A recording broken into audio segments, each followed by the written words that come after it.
Seja bem-vindo à nossa segunda aula.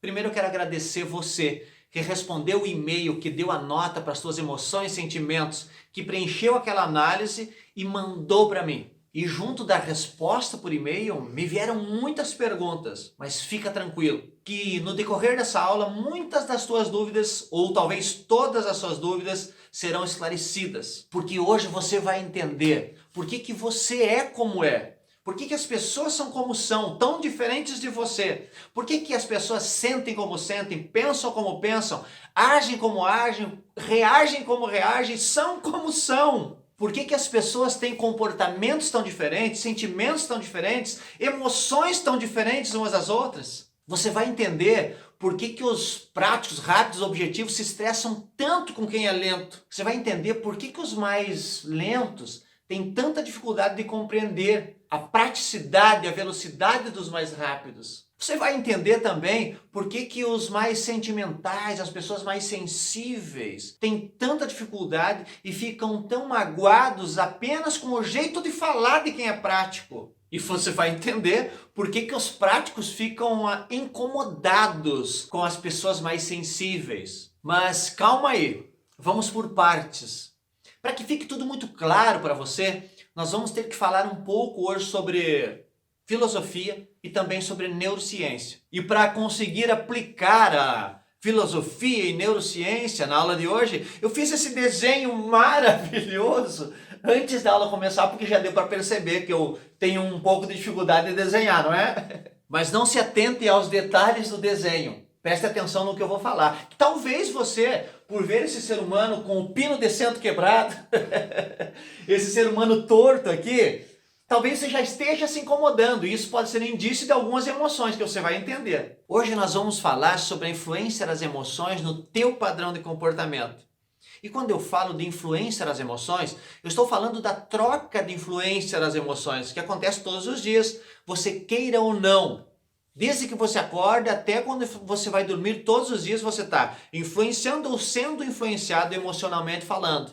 E quando eu falo de influência das emoções, gestão emocional, eu me dirijo sempre a dois pilares específicos. Você, primeiro pilar, os outros, segundo pilar. Primeiro pilar, você, a maneira que você vê o mundo e as pessoas. A lente que você utiliza para ver o mundo e as pessoas. E a maneira que você influencia as outras pessoas ao teu redor com as tuas emoções. Segundo pilar, os outros.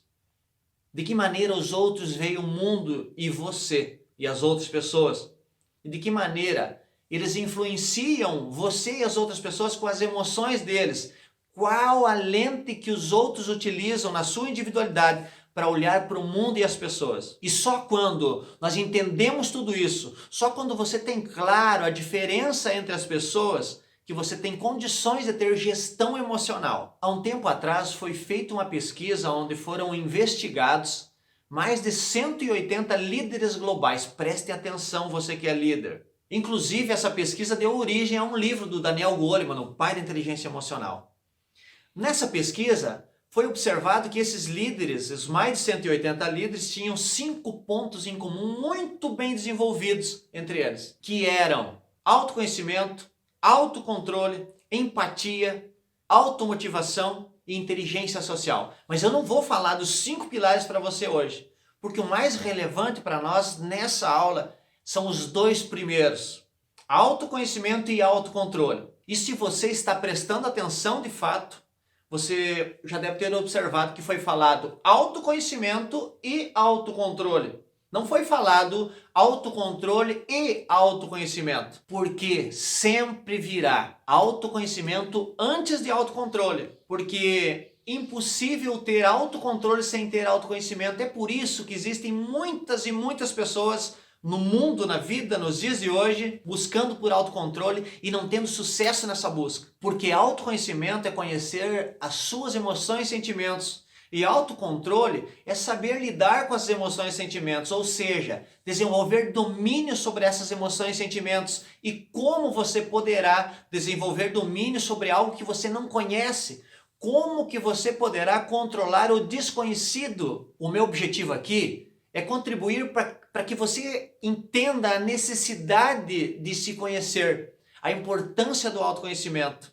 Porque só assim, conhecendo sobre tuas emoções e sentimentos, você vai ter condições de mudar os teus comportamentos, as tuas atitudes e, consequentemente, melhorar os seus resultados. Mas para que você comece a entender com mais clareza tudo isso, nós vamos ter que falar um pouquinho de filosofia. E para falar um pouco de filosofia, falar de filosofia sem falar de Platão nessa circunstância, não teria nem por onde começar. Porque Platão que dizia o seguinte, presta atenção, existem os homens da cabeça,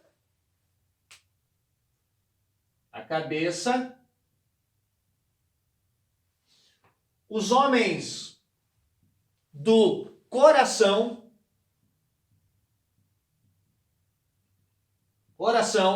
e os homens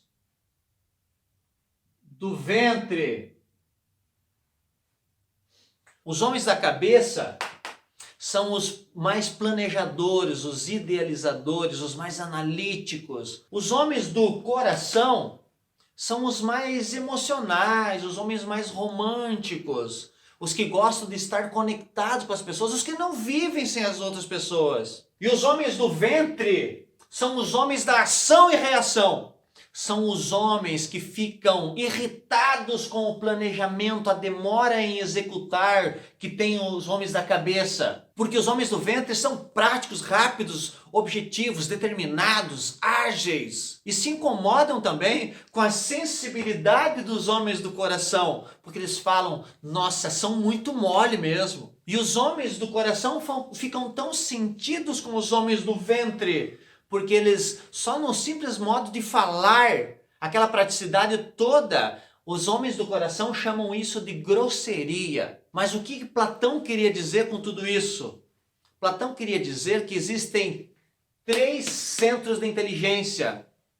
Todos nós temos os 3 centros de inteligência, mas eles não funcionam da mesma maneira em cada um de nós. É por isso que um é mais planejador, outro é mais sentimental, e outro é mais de ação. E o segredo está em conhecer as pessoas na sua individualidade para saber como elas funcionam, para começarmos a somar e parar de dividir. É preciso que nós tenhamos claro o seguinte, desses 3 centros de inteligência, um desses nós temos como predominante, que nós usamos na maior parte do tempo, o outro nós usamos mais ou menos, e o outro nós quase não usamos.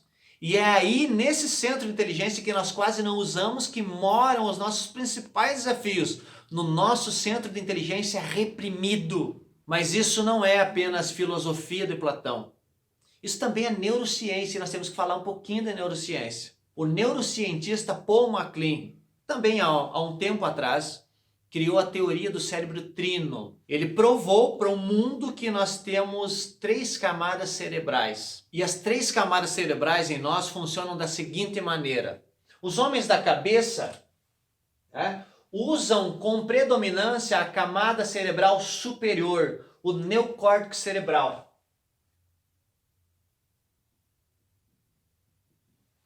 Usam com predominância o neocórtex cerebral. Os homens do coração usam com predominância uma camada abaixo do neocórtex, chamada camada límbica, cérebro límbico ou mamífero. Os homens do ventre usam com predominância uma camada, a camada inferior do cérebro, abaixo do cérebro límbico, cérebro reptiliano. Eu precisava entrar um pouquinho nessa base teórica para ficar claro para você que se você é mais planejador, pensa mais para agir plano A, plano B, mais precavido, você usa com predominância a camada neocórtex cerebral, camada superior do cérebro. Agora, se você é uma pessoa mais emocional, que você chora com facilidade, que você se conecta com as outras pessoas, que você é mais romântico, mais carinhoso, mais amoroso, você usa com predominância, você é um homem do coração, uma mulher do coração, e você usa com predominância o cérebro límbico, a camada mamífera. E se você é uma pessoa mais de ação e reação, você é mais prático, mais rápido, mais objetivo, você usa com predominância o cérebro reptiliano. Entende? Então é importante que você saiba qual a camada que você usa com predominância e qual a camada que você quase não usa. Você sabe qual a camada que você usa com predominância e qual a camada que você quase não usa do seu cérebro? E não adianta você dizer assim, eu acho que eu sei.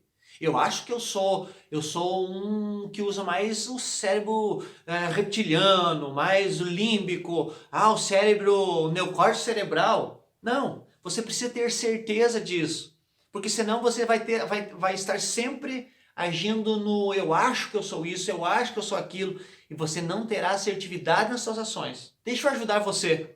Vou falar algumas características dos homens da cabeça, dos homens do coração, dos homens do ventre, para que você consiga se encontrar. Vou começar falando dos homens da cabeça, que usam o neocórtex cerebral com predominância, o centro teórico. Os homens da cabeça são calmos, ponderados, analíticos, estratégicos, pacientes. São os mais planejadores, visionários, precavidos, questionadores. Mas como nem tudo são flores, você que está achando que é um teórico, preste atenção.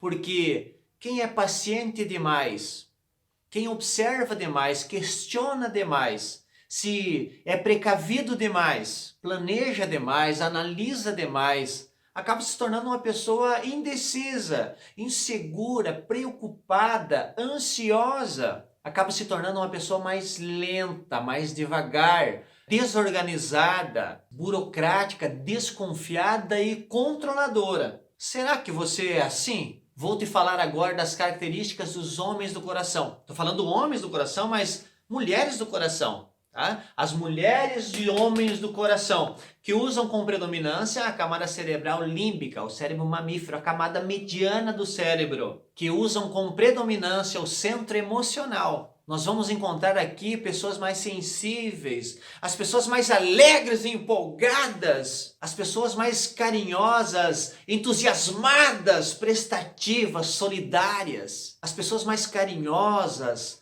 carismáticas e que fazem amizade com uma facilidade incrível. Mas como nem tudo são flores, se eu sou sensível demais, quando vê eu tô chorando por qualquer coisa, eu me torno um chorão. E se você é muito prestativo, por ser um emocional, que gosta de ajudar os outros, acaba às vezes se tornando invasivo, acaba ajudando pessoas que nem pediu a sua ajuda. Os emocionais, por gostarem tanto de estar com as pessoas, acabam às vezes se tornando pegajosos, ciumentos que, nossa senhora! E tem alguns emocionais que eu vou contar uma coisa para vocês.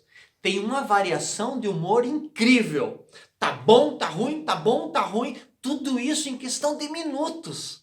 Será que você é assim? E vamos lá, que eu vou falar agora as características dos homens e mulheres do ventre.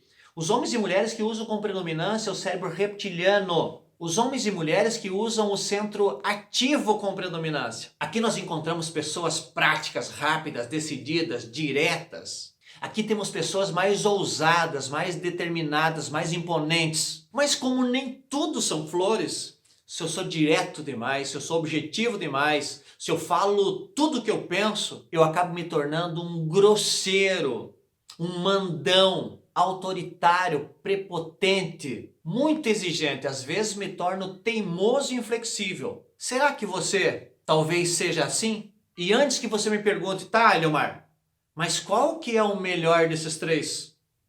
Não existe melhor nem pior. O importante é você reconhecer, você saber qual é a sua camada, qual o centro de inteligência predominante em você e qual o reprimido para você trabalhar as suas deficiências. Porque cada um tem seus pontos fortes, mas cada um tem os seus pontos de melhoria, os desafios que precisam ser trabalhados. Vamos lá, para ficar mais claro para você. Por exemplo, se você é uma pessoa que tem o centro teórico, que é o centro dos homens da cabeça reprimido, você quase não usa o neocórtex cerebral, você é uma pessoa que tem dificuldade em planejamento. Quando vê, você sai por aí gastando o que você não tem e daí você diz assim, não, depois eu vejo como vou pagar. E se você não usa quase, se o teu centro reprimido é o centro emocional, se você não usa a camada cerebral que os homens do coração usam, qual é o teu desafio maior? É se conectar com as pessoas verdadeiramente. é sentir as pessoas, se importar verdadeiramente com as pessoas à tua volta. Agora, se o teu centro de inteligência é reprimido, se a tua camada cerebral reprimida é a camada que os homens do ventre, se você quase não usa essa camada cerebral dos homens do ventre, qual é o teu principal desafio? Agir.